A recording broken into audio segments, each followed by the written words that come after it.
Hey everybody, welcome back to the LuckyDog podcast. This is your host, Elias Roush. This podcast is sponsored by EliasRoushMedia.com, photo, video, digital media production. Today we are discussing A Nightmare on Elm Street. A Nightmare on Elm Street is a 1984 American supernatural slasher film written and directed by Wes Craven and produced by Robert Shea. It is the first installment in the A Nightmare on Elm Street franchise and stars Heather Langenkamp, John Saxon, Ronnie Blakely, Robert Englund as Freddy Krueger, and Johnny Depp in his film debut. Craven filmed A Nightmare on Elm Street on an estimated budget of $1.1 million, which probably today would be maybe like 4 to 5 million, give or take inflation. The film was released on November 9th, 1984, and grossed $57 million worldwide. So it was a fucking hit. Nightmare on Elm Street was met with rave critical reviews and is considered to be one of the greatest horror films ever made, spawning a franchise consisting of 6 sequels, a television series, a crossover with with Friday the 13th, various other merchandise, and a remake of the same name. Aside from stunts, polyester, uh, and Alone in the Dark, it was one of the first films produced by New Line Cinema, who by that point mostly distributed films, leading the company to be a successful film studio up till 2008 and was even named the house that Freddy built. The film is credited with using many of the tropes found in low budget horror films of the 1970s and 1980s that originated with John Carpenter's Halloween 1978. The film includes a morality play where sexually promiscuous teenagers are killed. Um, Critics and film historians state that the film's premise is the struggle to define the distinction between dreams and reality, manifested by the lives and dreams of the teens in the films. Later, critics praised the film's ability to transgress the boundaries between imaginary and real, toying with the audience's perceptions. The film was followed by A Nightmare on Elm Street 2, Freddy's Revenge. In 2021, the film was selected for preservation in the United States National Film Registry of the Library of Congress as being culturally, historically, or aesthetically significant. So you know who directed it, you know who's starring in it, you know who produced it. Music is by Charles Bernstein. Very memorable score that he created here. Um, but let me see if there's anything else that anybody else would recognize off the top of their head. White Lightning, I haven't seen that, but I've heard of it. Um, Let me see. Wes Davis. That is about all. Like Independence Day, he created did the. He had his hands on Cujo, same guy that made the music for. mm, that's about all I can find on the composing standpoint, and I'm not too familiar with anything else that he's done in the television realm. Um, a lot of television movies this guy's worked on before that. So, anyways, we are going to continue. Nightmare on Elm Street. So let me just tell you the things I like about this movie before kind of going into uh, the spoilers of what's going on. So recently, I don't know why this summer I've just been really feeling watching horror films. I went back and watched. Um, it kind of started with watching The Ring. I watched the Insidious series. I It kind of kicked off around the time that *Malignant* came out, and I was looking at all of the horror films, the previous horror films that James Wan had created. I wanted to kind of go back and see some of his older filmography to see what really intrigued him about um, creating something like *Malignant*. And *Malignant* is right up there with those campy horror movies of like the 1980s. It feels very kind of old school in the way that it's created. So, anyways, I was watching. It started with *Malignant*, then I went and watched the *Insidious* series. Then I watched The Ring One, The Ring Two. Um, Let me see what else we got. I've watched A Nightmare on Elm Street, one, two, three, four, five, and then I watched Wes Craven's A New Nightmare as well. And so I've seen like six of the Elm Street movies. I've gone and watched Friday the 13th from 1980. I've watched the first five movies, and I'm in the middle of the sixth one right now. So, with saying that, my head is just full of all this like horror slasher type filmography. So, bear with me as I'm trying to regurgitate this movie. I'm trying to remember all of those at the same time. Um, but anyways, we've already discussed the Ring series franchise, and so I wanted to kind of cover one of my other favorite horror films that I've watched, which happens to be Nightmare on Elm Street, 1984. Now, 1984 is very important because that means this movie came after um, those movies such as the John Carpenter's Halloween movie. I think Halloween 2 had even come out by this point. Uh, and so I've seen Halloween 1978, and obviously Friday the 13th came out in 1980. And so those two movies came out before A Nightmare on Elm Street. So they had some building blocks to kind of build off of and see what people were liking, what people were disliking. And my whole thing was, when did horror really become about the campy, tropey kills? I think that this movie specifically is kind of turning the dial of horror in a way that puts light on it, that shows that we don't really have to be scared of the slasher. By this point, I think we had actually had at least three of the Friday the 13th movies had been released by the time A Nightmare on Elm Street 1 had come out.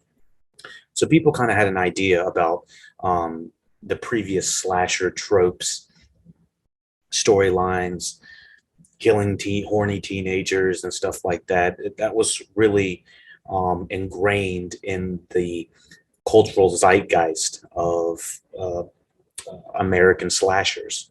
And so I think that A Nightmare on Elm Street is important piece of filmography, mostly because it does change the dial of the how we look at these slashers. I don't think that you're really looking at Friday the 13th, nor you're not looking at Halloween as like the campy, um, somewhat comedic slasher at all. As a matter of fact, I don't think any slasher films that, right off the top of my head, really change until they get into A Nightmare on Elm Street, and you have someone as interesting and funny and ironically charismatic as Freddy Krueger, and despite his over the top ridiculousness nature of how he kills and gaslights teenagers, and has them crying wolf like almost immediately every time. It's like um and the parents not believing them. This is the movie that really turns the dial there.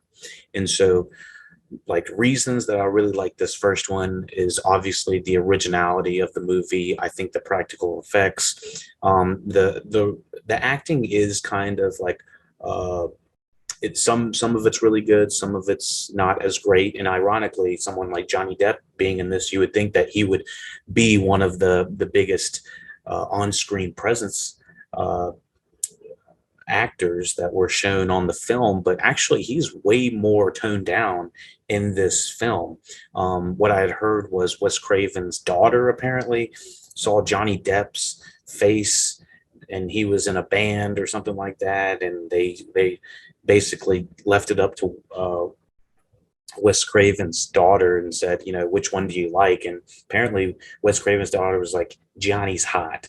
Let's get him in there. And so that's what they did. They got the good looking Johnny Depp at the time. And so basically, I think it was Wes Craven's daughter essentially made Johnny Depp a instant star right after this, because the way that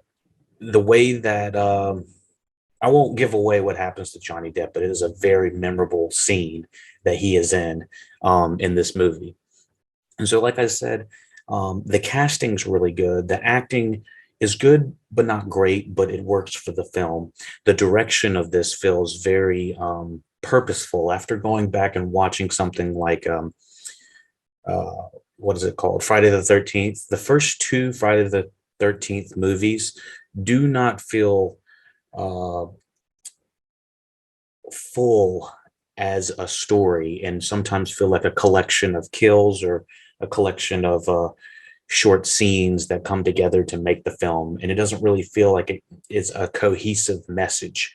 And so this movie, A Nightmare on Elm Street, feels like it pushes the button of how ridiculous you can get in a tropey, campy horror film, but without going too far over the edge. Now, one thing I got to say about pretty much all of these movies I've watched, despite watching a ton of them, the runtime is all almost about an hour and 30 minutes, maybe almost an hour and 20 minutes, and then credits on after. So they are extremely concise, extremely short. It's like maybe 30 minutes of setup, and then it's just like you're here for the kills after that. And now it kind of sounds, if you're not into horror films, like I happen to be just the summer. I'm not like super into the lore and everything. I'm just kind of like I'm picking and choosing from my buffet of horror films. You got your Halloweens, you got your Jasons, you got your Freddys. I'll have one of these, one of those, one of these, one of those, one of these, one of those, and so on and so forth. But the thing is, you kind of come to a realization once you watch a bunch of these, is that you do become desensitized. And what's the most interesting thing about it is the kills are ironically some of the most interesting parts of these films. Now, the kills, getting stabbed with a machete or a knife can only be so interesting so many times in so many ways. And that's kind of where the Friday the 13th movies fall flat. Now, that's where we bring in Freddy, who has the ability to manipulate the world that we're in these movies. And so with saying that, crazy shit might be happening in the background, you're dreaming, and you might have an extra long arm. The radio might start talking like Freddy, his tongue might come out of a telephone. There's so many memorable ways that Freddy is just fucking with these kids. And the weird and kind of funny thing is, he doesn't necessarily have to work that hard to get them. I Because his lore is so obscure, he can literally kill a person just once they fall asleep, just right there. It's really just like, depends on how important the character is in the story for how fast they're going to die. And so, like I said, what makes and elevates A Nightmare on Elm Street from the regular tropey horror films of like maybe the Friday the 13th, the first couple ones. I don't know if Elm Street is going to be superior to the Halloween franchise. I might go and do the Halloween franchise after watching this. My whole thing was to watch all of the Elm Street movies to Freddy versus Jason, and then watch all of the Jason movies to Freddy versus Jason, and then watch Freddy versus Jason from there, and then see how they kind of line up. My whole thing is like, if it's going to be Freddy versus Jason, and essentially the majority of characters in both of those franchises have the majority of them die, I'm thinking everyone's going to die. So I'm very interested to see what they end up doing with Jason versus Freddy versus Jason.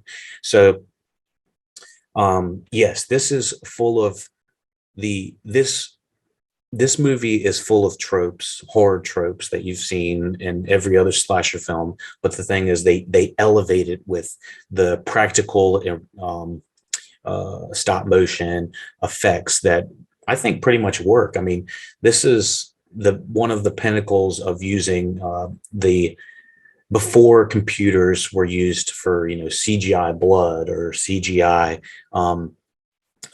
effects that you can obviously do. A lot of these things that they show in the film, they can do on the computer now, no problem, but they don't look as good. The texture on the film and the texture of what they're doing, you can see the redness of the blood. I know it doesn't exactly always look like blood in this, but sometimes it's a little bit more like Kool-Aid-y, but still, I like to see how the texture is on it. And I feel like you can feel the film in this. And so, yeah, with saying this, I think it looks great. I think the poster is one of my favorite posters I've seen for the the slasher films. I think it's up. Halloween has a pretty good one too, but I I want like the Heather Langenkamp being haunted by Freddy uh, poster. It looks so just like bizarre and interesting and like what the fuck's going on kind of thing. I just really like it. Um, so yeah, and the cinematography is by Jacques Haken. Um, he's the Elm Street cinematographer for one and two. And I'm not going to talk too much about two, but I do like two. Two has like a five point something on like 5 stars out of 10 on IMDb, which is really low. But I think if you go back and check it out, it's still a lot of fun. It's ridiculous and stupid in the ways that I want this series to be. Um, so, and when I say stupid, like Freddy's just like fucking with people, just kind of in a ridiculous manner. And the kills in A Nightmare on Elm Street are so much more interesting and well thought out um, than I would say the Friday the 13th films are, up until maybe the third film of the Friday the 13th. I'm kind of talking about both in the same realm, but just saying A Nightmare on Elm Street clearly has watched these other films and they're like, okay, stabbing somebody is only so interesting for so long. Let's get crazy with it. So sitting at an hour and a half, budget of 1.1 million, it brought back 57 million in the box office, which I want to say in 1984, basically multiply that by 3 or 4 at this point, I think. And actually, I want to figure out how much that is. So $54 million in 1984 would be 54. Yeah, you basically multiply it by 3 today, would be $151 million, which is crazy. So that would be, if they made that today, that'd be like a $3 million budget movie. So that is insane return. So obviously, all of these movies, I think even Friday the 13th got about $50 million back on a $500,000 budget. So Friday the 13th actually was a smaller budget in comparison to the Nightmare on Elm Street, but clearly you can see the practical effects, what they went to on screen. So yeah, I give let me see what I gave Elm Street real quick. I think I gave it an 8 out of 10, but don't quote me on that.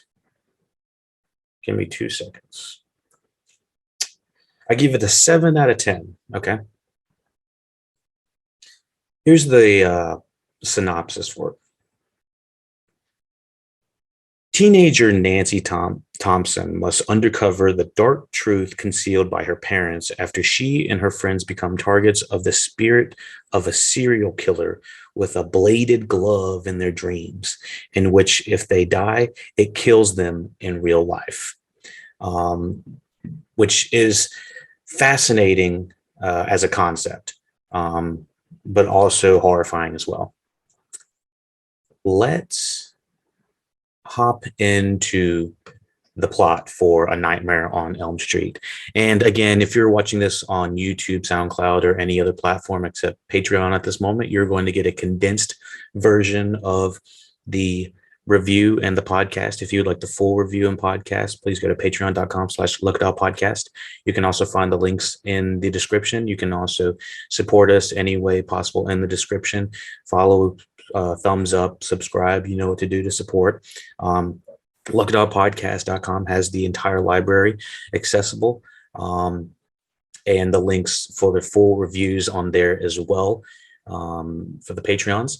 And yeah, thank you for listening, watching Luck It Out Podcast. We are going to start to get into A Nightmare on Elm Street plot. Like I said, this is going to be a condensed review for non-Patreon members, but you are still going to be able to watch this on YouTube and listen on SoundCloud and all the other popular podcast players. So yeah, I gave this a 7 out of 10. Let's hop into the plot. Nightmare on Elm Street, 1984.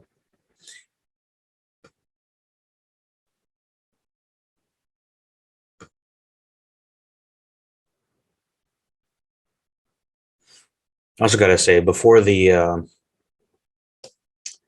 review and stuff like that, I gotta say that Freddie has the best writing and the best catchphrases. Maybe not in this movie, but the one Robert Englund comes in and says something in another movie, welcome to prime time, bitch. Like it's like, wait, what? Fucking cracks me up. One thing that I also gotta say, um, that this slasher likes fucking with the teenagers and the kids, I guess, unlike any other slasher. The majority of the other slashers, such as Friday the 13th, I'd say over half of them that are not the main characters don't even know they're being chased. They don't even know they're in danger. And I guess that kind of leaves a double-edged sword, because you're like, oh shit, we know that Jason is out in the woods or something like that. But I'd say over half of the movies in the Friday the 13th movies is the victims. They see Jason and they die within like 3 seconds, maybe 5 seconds, either because of the lack of being able to show the kills, which I can understand for budgetary reasons, that you don't want to show somebody squirting fake blood for 10 minutes or something like that. We don't want all of that. But even just showing them and understanding, having these characters, be afraid for more than 5 minutes is kind of rare in a lot of these, which makes A Nightmare on Elm Street that much more different than the rest of the slasher films. Okay, so here's the plot. In 1981, teenager Tina Gray awakens from a terrifying nightmare wherein a disfigured man wearing a blade fixed glove attacks her in a boiler room. Her mother points out 4 mysterious slashes on her nightgown. The following morning, Tina's best friend, Nancy Thompson, and Nancy's boyfriend, Glenn Lance, console her, revealing that each also had a nightmare the previous night. Now, why is this happening now? I don't think it's explained why this is all of a sudden happening now, but everyone's having the same dream about the same guy. Now, I don't think that the movie does a great job expressing how everyone just happens to have the same dream. That's kind of weird. But they also, in a lot of these Elm Street movies, they keep talking about how we have to stay awake. We have to stay awake. Don't fall asleep, kind of thing. And I kind of feel like The actors never really feel like they're that tired, I would say, but they just say they are, give or take the actor. Not That's not the case for all of them, but I am noticing a lot of them um, when I was watching it. So the two stay at Tina's house when Tina's mother goes out of town, where she discovers that Nancy also had a nightmare about the disfigured man. Tina's boyfriend, Rod Lane, interrupts their sleepover when Tina falls asleep. And now Rod's kind of a douche dick bag, but we find out what happened to him. When Tina, and by the way, we're going to talk about spoilers from here on out. When Tina falls asleep, she dreams of the disfigured man chasing her. And I tell you, the first time you see Freddy, he's like in an alleyway, and he's like when he's following Tina in the boiler room, like it is, it is.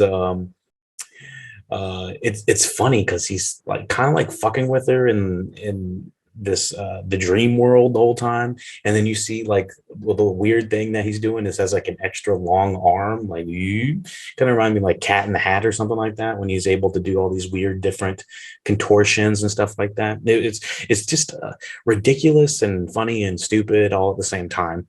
And he's just like fucking with her, kind of like chasing her for no, like, why does he even need to chase if he could just like teleport, kind of thing? Um, so when Tina falls asleep, she dreams of the disfigured man chasing her. Rod is awoken by Tina's thrashing and sees her dragged and fatally slashed by an unseen force, forcing him to flee as Nancy and Glenn awaken to find Tina bloodied and dead. It is brutal. I think this is probably the most brutal kill out of the three movies we were talking about, Halloween and Friday, um, at least for the first couple movies. The killing of Tina Gray is graphic as shit. Like you see, like I know some of the effects don't age that well, but a lot of them do, with regards of her flying up to the ceiling and being slashed open left and right, and you just see Rod there like like freaking out and wigging out and shit like that. I was like, this is nuts. For how like how much he's like just fucking with them and stuff like that. I was just like, oh god. So yeah, instantly the thing is, Freddy, since the adults can't really see him, people think that Rod did the killing. They don't. No one believes in this supernatural really at this point, so they kind of have to go along that same route as well. I guess Rod did this because he looks extremely guilty, jumping out the window and doing everything else. So yeah, I think Rod was played by Sue Garcia. And, unfortunately, the Latin representation, he's got to be all fucking weird and kind of rapey a little bit. And I was like, God dang it, why you got to do us like that? But anyway, Rod is like freaking out, wigging out. He jumps out the window. Like I do the same thing. Couldn't get out the damn door. But he looks like he fucking dips. The next day, Nancy's policeman father, Don Thompson, played by John Saxon, arrest Rod despite his pleas of innocence. And they make Nancy go to fucking school the next day. It's like the next fucking day. Like, didn't your best friend just get murdered in her house? Like, what the fuck? Um so at school, Nancy falls asleep in class and dreams that the man chases her to the boiler room where she is cornered. And you find out later where the boiler room comes from. Cool imagery, honestly. Um, so chases her to the boiler room where she is cornered. She then deliberately burns her arm on a pipe to like wake up, because she's trying to wake up. She's like, get out of here, get out of here, get out of here. And then like the things that hurt her in the dream apparently hurt her in the real world. So the burn startles her awake in class, and she notices a burn mark on her arm. Nancy visits Rod at, and I got to tell you, the teacher here, the teacher is Robert Shea's sister. and she is in like every single Elm Street and then multiple horror franchises past this. I think she plays in The Conjuring, or was that Insidious? I think she plays in Insidious films, kind of like as a poltergeist kind of character. You know, the gotta talk to the spirits kind of thing. She's kind of like one of those ladies. But she's also in Elm Street series as well. And so I think playing different characters. Uh, so let me see. Nancy visits Rod at the police station, who describes Tina's death along with her own recent nightmares about the same man stalking her and her in her dreams, making Nancy believe that the man killed Tina.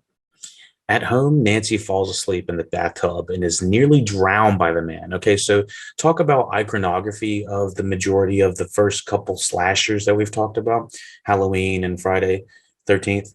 The glove in itself, the whole Freddy character, the costume, the from the deformed, messed up, burned face to the fedora hat to that weird Mr. Rogers looking sweater, um, to the glove. There's just multiple things that uh, to his voice. There's just multiple aspects of the character that just pop. And the glove is another thing coming out of the tub, you know, between the legs uh, of Langkamp, Heather Langkamp, and or Nancy, and it is just like, and she's like sleeping there. She's got like the glove coming up between her legs, and she's oh my god, like grabs you by the nuts or something. Yeah, obviously, she's a lady, so it grabs her by the ass or something like that, but pulls her under the water, and so the editing is is really good here because it pulls her underwater to the point where it's like, how is she being pulled all the way under in the tub? Well, she's not in a tub. She's being pulled underwater into like a dream world, a dream pool almost, and she's just drowning, going further down and whatnot. And so that's the cool thing about the dream world that happens in Elm Street is just because you're looking at the iconic uh, Nancy Thompson house, or we're looking at the iconic Elm Street, it doesn't mean it's always going to be the Elm Street. Or, you know, they might use miniatures, or they might use different types of practical effects to kind of change the reality they are in. And that, like I said, is a reason why Elm Street goes above and beyond the average slasher. Um, from the actual slasher Freddy to the world that he brings to it as well. So I'm anxious to see for Friday the 13th if they're going to kind of change how the world works as well. You know, warp it a little bit more. I am kind of seeing that the more Friday the 13th I watch, the more I can see how they're influenced more about by the Elm Street franchise as well. It's kind of like they're like, oh, Freddy's doing this, so we need to do some of that. Oh, Jason's doing this, so we need to do some of that, and so on and so forth.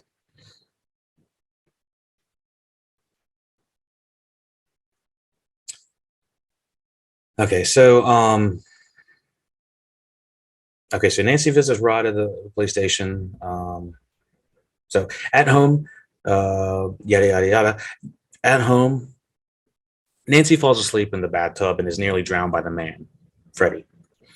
Then depends on caffeine to stay awake and invites Glenn over to watch her as she sleeps, which is it's like, what the hell? One job, Glenn, one job. Nancy sees the man prepared to kill Rod in his cell, but then he turns his attention towards her. Nancy runs away, this is in the dream, and wakes up when her alarm clock goes off. The man kills Rod slowly by wrapping this sheet around his neck. And Rod is basically made to look like, and he's in the jail cell at this point, alone. And apparently there's no cameras.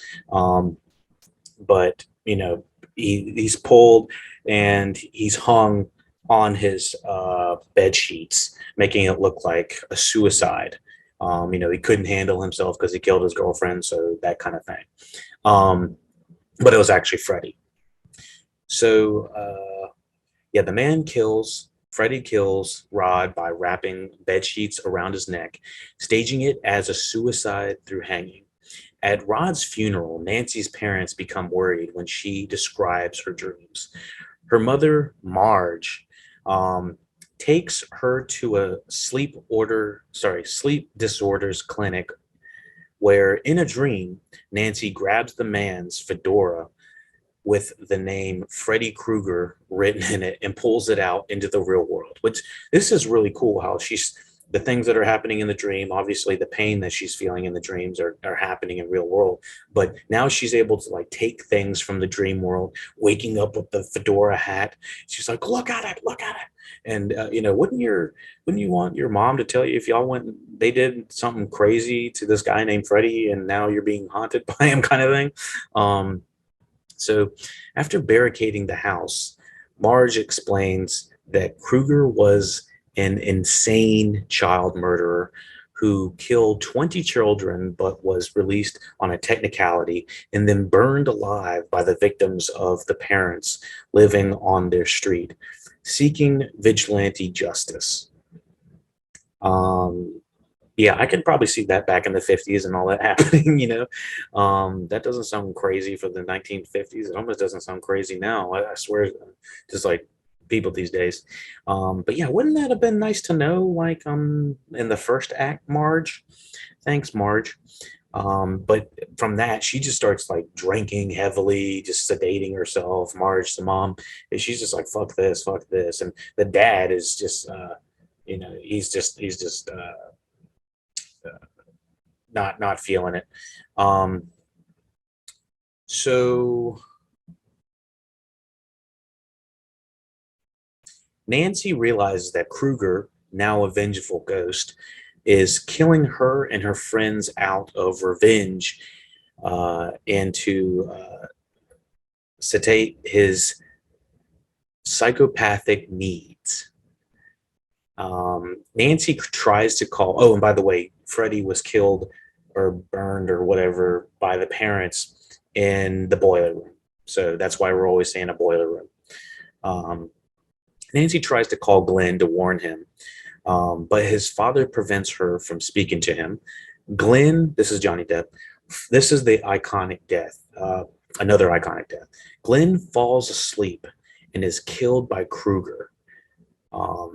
So this is just kind of yada yada, but literally, what's it? Johnny Depp sitting there in his 1980s crop top, just sitting there watching the game, I guess. I don't remember exactly. Or watching the supermodels, I think he said. And he's like, I don't need to listen. I just need to watch. And so we're like, okay. So anyways, gets the, he gets, he probably wanks one off. Or let's be honest, he probably wanks one off. And then he falls asleep. And as he's falling asleep, he's falling in bed like, whoop, and he's like sucked into his bed. It's this amazing practical effect of just pulling someone through a bed. And when he's pulled all the way through, I think a light comes out or something like that. But then all of a sudden, this just big ass bust of blood is shot into the air and all over the room again. I mean, every time someone gets stabbed or something like that, or they get got, normally there's blood everywhere. They get blood for days. But anyways,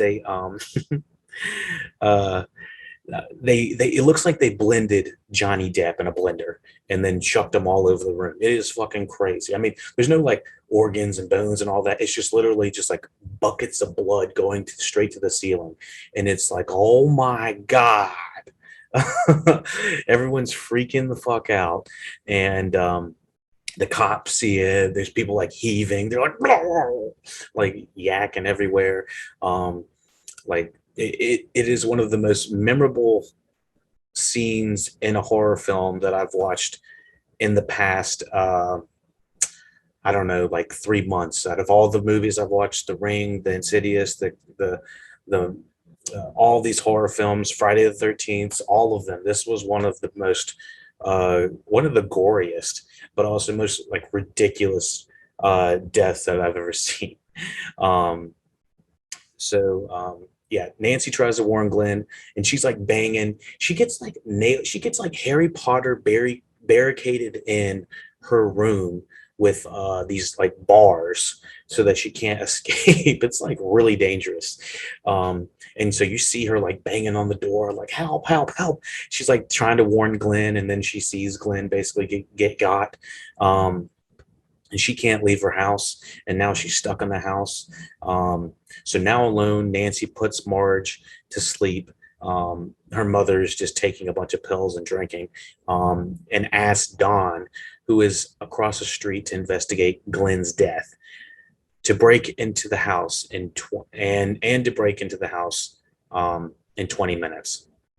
Nancy rigs Bobby's, sorry, Nancy rigs booby traps around the house and grabs Kruger out of a dream and into the real world. The booby traps affect Kruger enough that Nancy can light him on fire and lock him in the basement. And Nancy rushes to the door for help. So it's kind of weird how the rules of Freddy don't exactly make sense. Now, if you go through the horror slasher tropes, um, this is the one.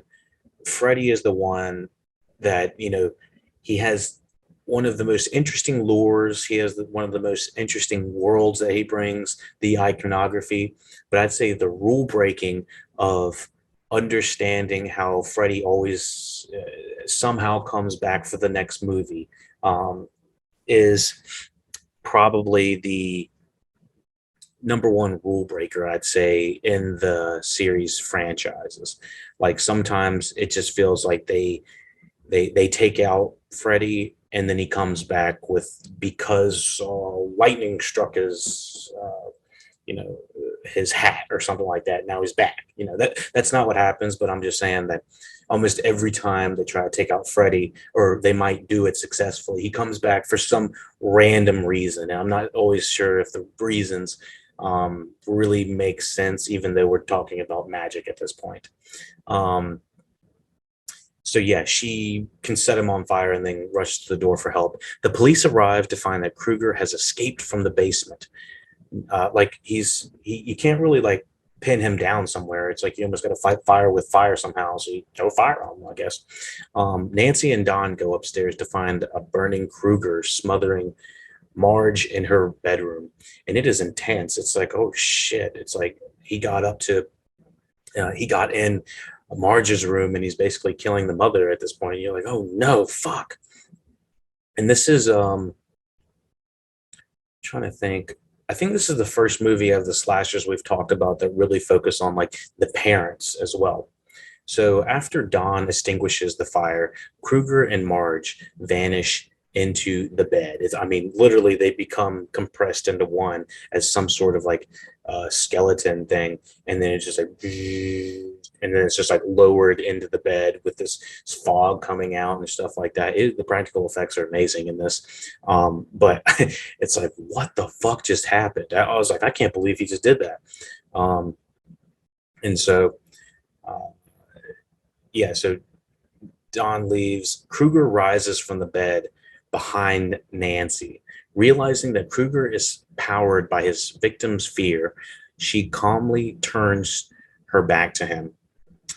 Kruger evaporates when he attempts to lunge at her, so she's not scared of him anymore. Which is a lot. It's a big take about a lot of horror. I feel like is the way to defeat the big horror thing is not to be scared of it. Um, Nancy steps outside into a bright and foggy morning where all of her friends and her mother are still alive.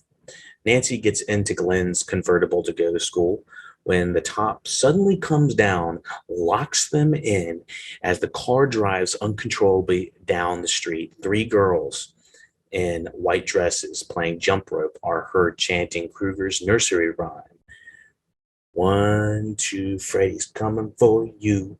3, Four black Yodo, which doesn't even make sense because he can just pop up anywhere. Five, six, get a candlesticks or something. I don't know. I don't remember after that. But anyways, it doesn't even make sense locking the door. He never uses the front door. He's always in the house. So the nursery rhyme doesn't make sense already. So they're chanting Kruger's nursery rhyme as Marge is grabbed by Kruger through the front door and just yanked back inside. And that, my friends, is the end of A Nightmare on Elm Street 1984. Let me know what you thought about the podcast. Let me know what you thought about the movie. Assuming you've watched it by now, it's a classic. It's not even a cult classic because a lot of people like this stuff. Um, I thought that this was, like I said, one of my favorite slasher films, campy slasher films that I've watched in the last few weeks, and it's clear how horror and television horror, think of like Stranger Things or something like that. Even Robert England makes a little guest appearance in that. How they are influenced by these these stories and these effects and the way that storytelling is told and the tropes and everything in between. um Let me see if there's anything else. I think that is about it. uh, yeah, I think that is just about it.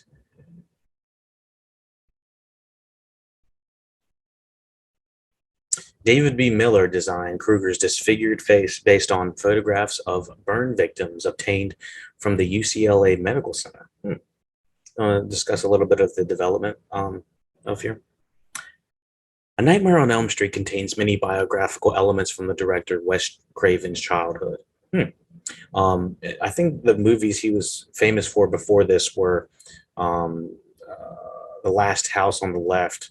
Very much, I think that was a slasher, kind of oppressive horror film, and then they've done a remix or remake of that since then. And they've also he made Scream as well. He's Nightmare on Elm Street. He's made a lot of formative horror films. Um, the basis of the film was inspired by several newspaper articles printed in the LA Times in the 1970s about uh, among Hmong refugees who, after fleeing to the United States because of war and genocide in Laos, Cambodia, and Vietnam, suffered disturbing nightmares and refused to sleep. Some of the men died in their sleep soon after. Medical authorities called the phenomenon Asian death syndrome. The condition affected men between ages 19 and 57 and was uh, believed to be sudden death, sudden unexplained death syndrome, um, or Brugada syndrome, or both. Craven stated that it was a series of articles in the LA Times, three small articles about men from Southeast Asia who were among immigrant families had died in the middle of nightmares, and the paper never correlated them. Never said, hey, we've got another story like this. The 1970s pop song Dreamweaver by Gary Wright sealed the story for Craven, giving him not only an artistic setting to jump off from, but a synthesizer riff for the movie soundtrack. Craven has also stated that he drew some inspiration from the film Eastern religions. I gotta say, like I said, the iconography um, from the look of it, to the sound, to the feel, to the sounds are amazing. Um, I love the synthesizer riff in this film. I don't know if it's continued as strongly throughout the other films, but this first one is probably my favorite. I like the second one. Third one's pretty good, but I still think it's not as strong as the first. And then four or five kind of go down in quality for me after that. Um, so yeah, let me see if there's anything else.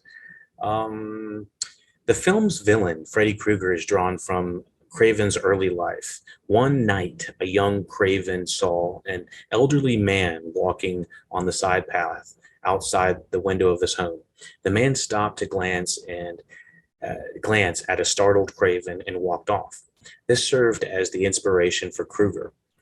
Initially, Fred Krueger was intended to be a child molester, but Craven eventually characterized him as a child murderer to avoid being accused of exploiting a spate of highly publicized child molestation cases that occurred in California around the time of the production of the film. On Freddy's nature, and actually, Friday the 13th, not really spoilers about it, but it's just kind of like of the same nature. They kind of did the same thing. They did not want to have Jason, at least in the first few movies, to be known as a child killer. Sorry, as a child molester, not a child killer. He's definitely a teenage killer, so we got that. Um, so yeah, on Freddy's nature, Craven states that in a sense, Freddy stands for the worst of parenthood and adulthood, the dirty old man, the nasty father, and the adult who wants children to die rather than to help them prosper. He's the boogeyman and the worst fear of children, the adult that's out to get them. He's a very primal figure. It's sort of like Kronos devouring his children, that evil, just twisted, uh, perverted father figure that wants to destroy and is able to get them at their most vulnerable moment, which is when they're asleep. I do got to say that, with regards of like, uh, the camp counselors that are killed and the gratuitous nudity that generally happened in the 80s, with regards of showing uh, young women topless of stuff like that and sometimes naked. A Nightmare on Elm Street, I don't think is gratuitous in that nature really at all. In comparison, there's almost one scene in every Friday the 13th movie where the attractive young female has to get completely naked. I mean, it's talking full frontal. We're talking ass, titties, whatever, everything out. Everything is out. And they're swimming in that crystal lake every time. I think that there's maybe only like a handful of scenes in Elm Street's franchise that kind of go in that direction, and they're not even that gratuitous. So I think what was it, the second or third Friday the 13th was made by a porn director, um, directed by a porn director at least. So just to kind of give you the auteurs versus someone just fucking around with a slasher series. So just continuing on a little bit at the end, by Craven's account, his own adolescent experiences led him to the name Freddy Krueger. He had been bullied at school by a child named Fred Krueger. So he really named his bully this, named Fred Krueger after the bully. Or, yeah, yeah. Craven had done the same thing in this film, The Last House on the Left in 1972, where the villain's name was shortened to Krug. He really didn't like this guy. Um, Craven chose to make Kruger's sweater red and green after reading an article in 1982, Scientific American, that said two colors were the most clashing colors to the human retina. What's it? Craven strove to make Kruger different from other horror film villains of the era. A lot of the killers were wearing masks. Leatherface, Michael Myers, Jason. He recalled in 2014, "I wanted my villain to have a mask, but be able to talk and taunt and threaten." So I thought of him being burned and scarred. He also felt the killer should use something other than a knife because it was too common, like I said. So I thought, how about give a glove with steak knives? I gave the idea to our special effects guy, Jim Doyle. Ultimately, two models of the glove were built. The Hero glove that was only used whenever anything needed to be cut, and the stunt glove that was less likely to cause injury. For a time, Craven had considered a sickle as his weapon for the killer, but around the third or fourth drafts of the script, the iconic glove had become his final choice. Uh, a, a sickle is like a hook thing, kind of like a hook. Um, so yeah, there's a lot of interesting background information on this. I could go on it for probably another hour, but yeah, let me see if there's anything that I can. Oh, The Hills Have Eyes was the other film that Wes Craven had directed as well. I haven't seen that, but I kind of want to after seeing all these craziness. Um, let's go through some trivia real quick, and then we'll figure it out, and then we'll hop out. So yeah, we talked about how this was the house that Freddie built. I mean, they made millions and millions of dollars off of uh, Friday, A Nightmare on Elm Street. Um, Heather Langenkamp's boyfriend at the time of the shooting is credited for creating Freddie's nursery rhyme. Um, Heather Langenkamp beat over 200 actresses for the role of Nancy Thompson, including Jennifer Grey, Demi Moore, Courtney Cox, Tracy Gold, and Claudia Wells. Um, the scene where Freddie's arms elongate were achieved by having men with fishing poles on each side of the alley operating a set of puppet arms attached to Robert Englund. Um, all the boiler room footage was in the film was shot in the basement of the Lincoln Heights jail in Los Angeles, which was condemned shortly after the production wrapped due to high levels of asbestos, which is um, yeah, one of the main reasons Johnny Depp was chosen was because Wes Craven's daughter thought he was dreamy. Ironically, that's kind of a good way to describe people in this. Let me see if there's anything else. Filming began on June 11th, 84, and ended on July 13th, 84, after 1 month, 4 weeks, and 32 days of filming. That is such a short time to film. Oh my God. Um, that's incredible.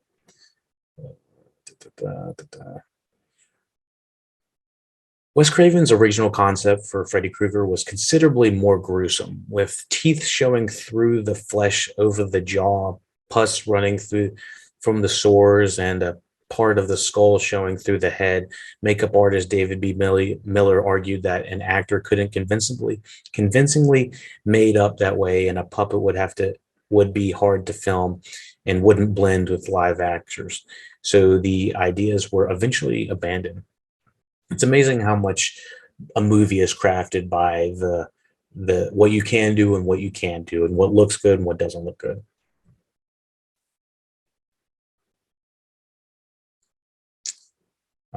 Yeah, the film debut of Johnny Depp, and let's see.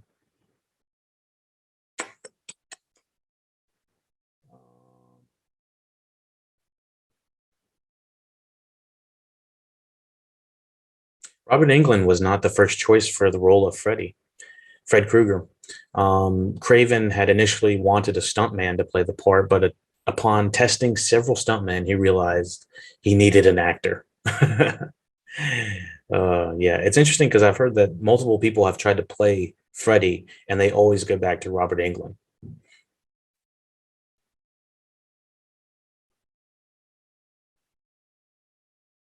I also thought the I think it was Tina that shows up in like a body bag with all the blood in it and stuff like that. It's creepy imagery. And the hall pass girl, she's like, "You need your hall pass.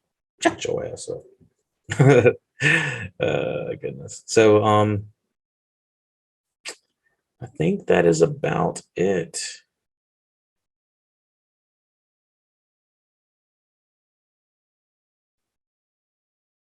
Let's see. Interesting. Nancy's house has a blue door in this movie, and all other sequels, it has the iconic red door. Kind of interesting. Why would they change that? All right. Well, thank you for listening, watching Live It Out podcast. Um, oh, one more fact. Charlie Sheen, John Cusack, Brad Pitt, Kiefer Sutherland, Nick Cage, and C. Thomas Howell were considered for the role of Glenn, which ultimately went to Johnny Depp. That's kind of a crazy mix-up. And a lot of people know that Kevin Bacon was, I think, one of his first roles, if not his first role, was in Friday the 13th, the first movie as well. So we kind of have two big actors getting their starts in, two major movies, franchises, horror franchises. So, all right, everyone. So you know what to do. Thumbs up, subscribe. Let me know what you thought about the podcast and what we should cover next. Throw that in the comments at LuckyDog Podcast. Take it easy. Prime time, bitch.